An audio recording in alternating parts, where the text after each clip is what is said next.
नमस्कार, मी गव्यसिद्ध डॉक्टर अतुल नंदेवार। मी गेल्या 20 ते 22 वर्षापासून पारंपरिक चिकित्सा पद्धती उपचार करत आहे। याच्यामध्ये आम्ही प्राचीन विद्या, आधुनिक उपचार पद्धती या कन्सेप्ट अंतर्गत ज्या जर्जर समजले जाणारे आजार, क्रोनिक आणि ज्या ठिकाणी आपल्याला ऑपरेशनशिवाय पर्याय नाही अशा आजारांवर उपचार करतो। त्यामध्ये आम्ही सायटिका नर्व, मणक्यामध्ये gap, cervical spondylosis, frozen shoulder आणि सर्व प्रकारचे वातविकार याच्यामध्ये विना औषध उपचार केले जातात। त्याच्यामध्ये पेशंटचा अनुभव आहे की त्यांना 5 ते 6 सेटिंगमध्ये पूर्णपणे आराम पडतो। काही केसमध्ये आम्हाला काही आयुर्वेदिक काढे आणि औषधी पण वापरावं लागतात, पण शक्यतोवर आम्ही ते टाळतो, कारण ड्रगलेस थेरपी हा आमचा कन्सेप्ट आहे।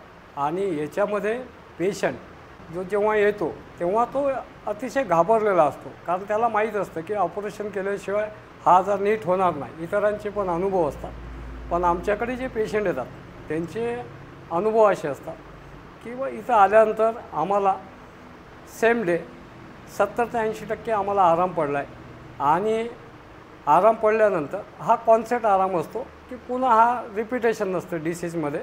बऱ्याच लोकांना वाटतं की आता हे ट्रीटमेंट केलं आहे, ट्रीटमेंट केल्यानंतर पुन्हा आपल्याला त्रास होईल, पुन्हा आपल्याला ट्रीटमेंट करावं लागेल, अशातला काही भाग नसतो। याच्यामध्ये काही आम्ही ॲक्युपंक्चर, जॅपनीज टेक्नॉलॉजीनं काही ट्रीटमेंट केल्या जातं, मर्मचिकित्सेमार्फत ट्रीटमेंट केल्या जातं आणि काही बाष्प स्नान दिल्या जातात। या पद्धतीचं चिकित्सा होतं।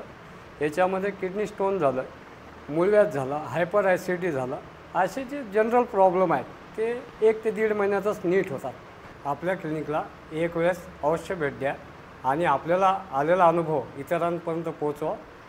धन्यवाद।